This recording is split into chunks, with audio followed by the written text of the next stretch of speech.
bro. Well, I got dinner for 2. Wasn't a 1 dig though. One enemy remaining. Quadra. I give it to them. Oh! I will do it again. All over again. Get out of here, bro. I did it again.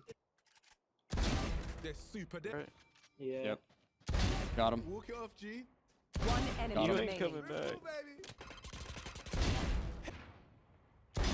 Look sharp. Go face this team at Last player standing. One enemy remaining. Oh my.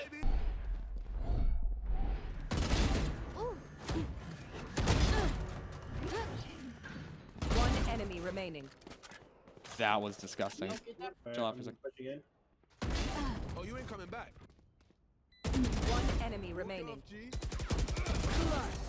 Oh my God. That's going on a high for sure.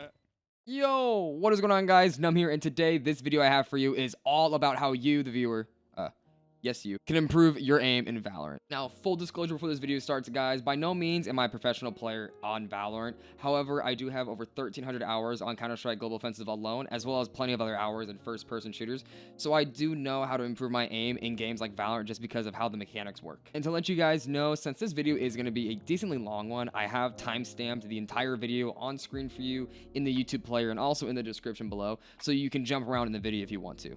And also, if you guys enjoyed the first section of the highlights, we do stream Valorant over on my Twitch channel. We have a bunch of fun with chat. We chill out. We just have a great time, honestly. So if you want to go follow me on Twitch, I have a link in the description below, maybe on the screen as well. Hit me with a follow there. We always stream first-person shooters. I am a PC player, so if you have any questions regarding aim or PC gaming, hit me up on Twitch. Alright guys, no more talking, let's just jump right into the video. One thing in Valorant that I do recommend you guys using to your full advantage that the game literally gives you from when you download it is the in-game aim map that you can go against bots on and train your aim. This is also where you can find your sensitivity with your desired DPI. Now, if you guys don't know what DPI stands for, I do have a definition for you on the screen that you can take a look at.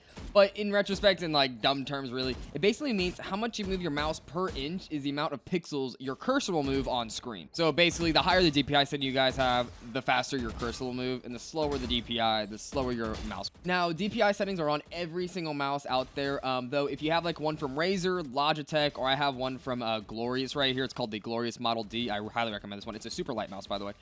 But you usually can go into the software and mess with the DPI settings, and usually it starts at like super low numbers and goes all the way to like 10,000, 12,000, something ridiculous. But if you are just using like a standard like at-home mouse, I do not think that you can have as much customization as if you were to have a gaming mouse like I have. Now, guys, the way I would measure DPI settings for you at home is just really depends on how much mouse pad space you do have. Like for me, I have a desk size of mouse pads, so I can pretty much swipe and just be across my entire screen in just one swipe. Rather, I know a lot of people have just like those little mouse pads.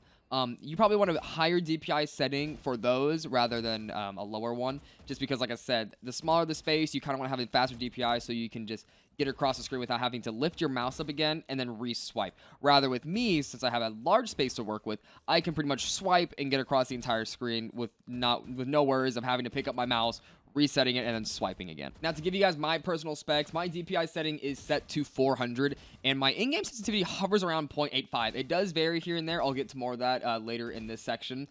But a good way you guys can test what your sensitivity could be in-game is if you have your mouse on the far left side of your mouse pad, and if you swipe it to the far right side or across the entire mouse pad, you can do a full 180. And if you go above 180, you might want to slow down your sensitivity a little bit. And if you're going below 180 degrees, you probably want to amp it up a little bit.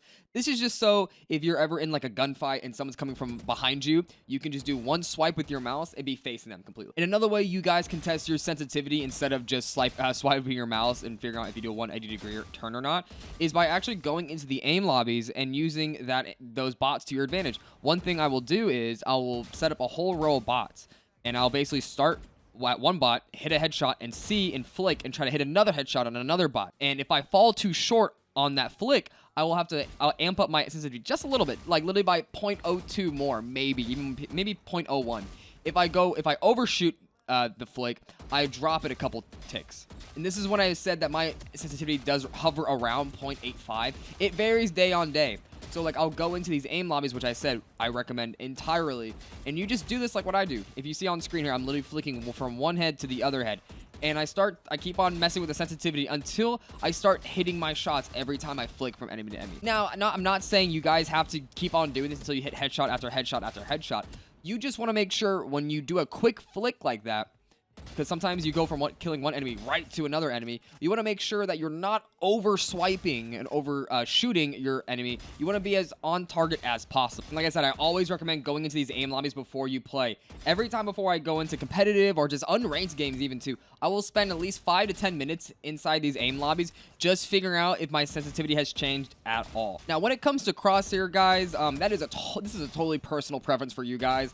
I remember on Counter-Strike, you actually had to go and download a separate map and, you know, make your crosshair through there, or you could do it through console. This game actually has a built-in function to where you can make your crosshair and see a live update of it. I have always enjoyed the small center gap crosshairs with long, thin lines on each side. That's always been a personal preference of mine. I will show you guys a bunch of crosshairs on screen right now of what pro players use. Maybe you guys can see something that you enjoy and what you want to implement into your crosshair. Like I said, though, this is totally a personal preference thing. Now, some people like long lines, thin line, thick lines. I mean, there's just a bunch of things. Thick gaps, big gaps, small gaps, center dots. There's a bunch of things you can do with this crosshair. And like I said, it's totally customizable. You can even do different colors. Just mess around with it. Mess around. One thing I would recommend to you guys, though, is maybe just having a small little gap in the crosshair. Just because, for me, it's helped me a lot with Counter-Strike. Is I'll be in a long-distance fight, and I'll see their little head outline, and I'll just try to move my crosshair so that their head's right in the middle, and I can notice. So that way I know that the next bullet that goes down range will be a headshot, hopefully. Now, guys, when it comes to actually shooting within this game, I see a lot of bad things I do not want you guys to do when you play this game.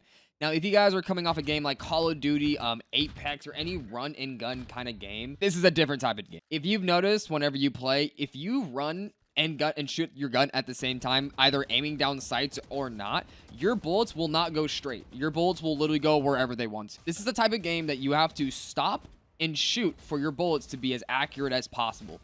Granted, you can move and shoot at certain scenarios in this game if you're up close. Sometimes you'll get stupid lucky and land a headshot, but it's not going to be all the time. Now, one thing I'm going to teach you guys real quickly, and this is going to be a brief introduction, is how to counter strafe.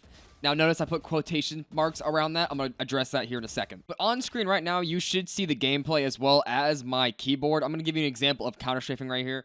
An example, if you are moving right, which means you're holding down the D key, counter strafing is when you hit the opposite movement key to stop your character instantly so you're ready to shoot. And in this case, when you're holding down the D key, you would hit the A key so that your character stops and then you're ready to shoot. Now, if you guys recall at the beginning of this section, I talked about counter strafing and I added those quotation marks. So in Counter-Strike, this was a huge thing because you couldn't just let go of the key and stop instantly. You had to counter strafe so that you stopped and you're ready to shoot. In Valorant, however, counter strafing is almost built into the game. So where if I'm just moving right and I just want to stop moving, I can kind of just let go of the key and I'm pretty much stop moving. This isn't as effective as counter strafing, but it is still a good way to make yourself stop and shoot your weapon. I would still recommend trying to get used to counter strafing just so that because it is a lot more instantaneous of stopping rather than just letting go of the key. Now, by the way, guys, there are 3 different ways you can move in this game. That's either just by running forward normally, holding down W.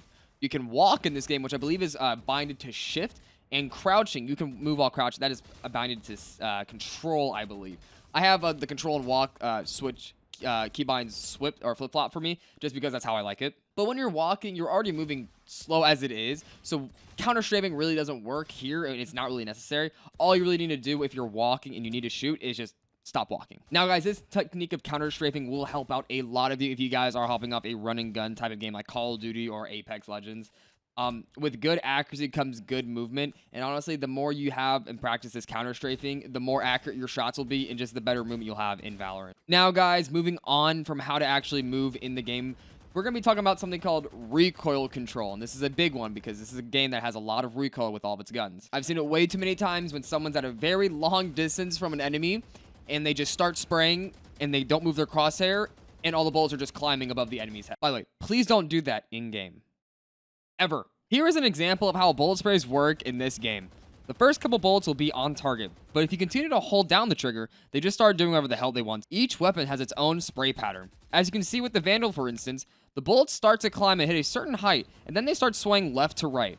If you have to control a spray, learn its pattern. Now, this is where you guys need to start thinking strategically, just because of certain situations. Now, if you're very up close and personal with an enemy, like pretty much touching, it is okay to spray your weapon, because more than likely, all of your bullets should hit that player if you're pretty close up. Rather, if you guys are working from a medium to long range, you guys should probably not be spraying, just because that spray pattern will be spread across the screen a lot more, rather than if you're super up close. I would say at medium range, you should start trying to burst your weapon in bursts of 3 to 4. And if you're working at long range with a Vandal, you should probably just be sending single shots downrange. Just because when you're at those long ranges, you just want to be as accurate as possible, because you won't be able to hit your spray at. Now, I know there's going to be certain situations where, you know, you start bursting your gun and then all of a sudden you just start holding down the trigger and just emptying the entire clip. We've all been there. I know it's going to happen. It happens to me all the time too. So let me teach you guys something called Recoil Control if you are stuck in a situation where you're just holding down that trigger. Now, like I said, guys, before you go into online, make sure you go into the aim lobbies and see what the spray pattern is for some of these guns. For the Vandal, like I showed you guys, the spray pattern starts to be accurate for the first 4 or 5 shots, and then after that, the bullets start to climb, and then they start to swing left to right. You guys should go in and go try out most of the weapons that you normally use within the game and try to get used to the spray pattern. So when I start spraying the Vandal, if my first initial most accurate shots start missing, I will start holding down the trigger. Then I know the bullets are going to be climbing due to the recoil, so that's when I start pulling down my gun further and further, just because I know the bullets will start climbing. Now, guys, it is almost near impossible to hit every shot with spray control. I know Valorant spray patterns are randomized, so you'll never hit all the shots, regardless if you master recoil control to the T. Like I said, guys, though I know we'll get into certain situations where you just have to empty the mag and have to spray, you still want to try to get a better knowledge on how to burst the weapon and single tap guns at a longer range, so you can avoid trying to recoil control at all. Now, guys, since we talked about recoil control and how you should learn a weapon spray, we're now going to discuss crosshair placement. Now, this is going to be addressing where your crosshair should be when you play Valorant. And I see it a bunch of times where I watch my enemy or my friends play, and they're wandering around the map, and their crosshairs are almost pretty much aiming down at knees or even at toes, about to give someone a pedicure. Now, granted, when your crosshair is at the knee or like at knee level, you do see more of the map. However, you don't want to do that when you're about to push an area where you think an enemy could be. Now, if you think about it, if you turn a corner and there's just an enemy there by surprise, and you're either aiming at their knees or toes, and they have their crosshair preemptively placed near your head, you have no shot unless their monitor is turned off. That is why when you play Valorant, you should be pre-aiming to where you think their head should be if an enemy were to be there. I will play again one of my intro clips where I landed 3 one-taps with the Sheriff. I get the first shot on sight and just line the headshot out because he really isn't moving at a fast pace. Well, matter of fact, he's not really moving at all. So that was an easy kill. I noticed 2 more enemies about to push sight, and one seems to go behind cover on the left side of the wall after I missed my 2 initial shots on him. When I missed that second shot, I adjusted my mouse to be at head level before I would peek this angle again. Therefore, I'd be ready to land my next shot if he was going to be there. After I landed my shot, I assumed the other enemy would be placed at the same location, just on the other side, and I did not change my crosshair placement at all because he should technically be at the same height level as the initial guy I just killed. So when peeking the third and final guy, I had a good understanding of where I should be aiming and putting myself in the best position possible to land the headshot if he was going to be there, and he was. Now, that commentary might have sounded a little bit different to what you're hearing right now. That video was recorded a little bit sooner than I'm recording this right now, so sorry about that if that did throw you off a little bit. Now, in the moral of the story with crosshair placement, guys, and just make it short, sweet, and simple, you want to be aiming where you think an enemy could be at, and that's not at toe level, that's not at knee level. You want to be aiming as close to head level as possible, so where if you do push aside or you do turn a corner where an enemy you think could be at, you have proper movement, a proper crosshair placement, you know how to control your recoil, and you know how to shoot your weapon properly to where you will put yourself in a good position for a gunfight. Because more than likely, they have all 4 of those things as well when you are going to turn that corner. But yes, guys, this is going to be the end of the video. Hopefully, you learned something today that you didn't know already that you can take into Valorant. We went over proper DPI adjustments, in-game sensitivity, crosshairs. We went over how to shoot in-game, how to control your recoil, and lastly, crosshair placement.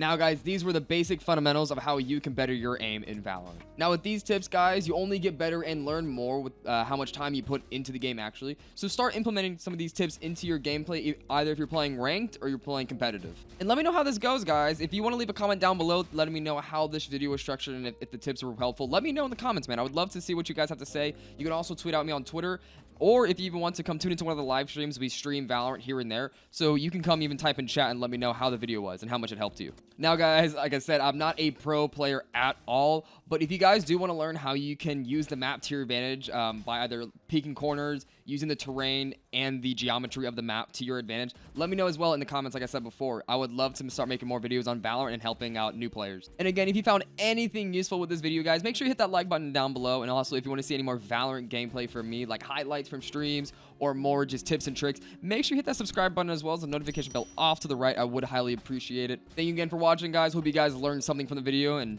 peace out.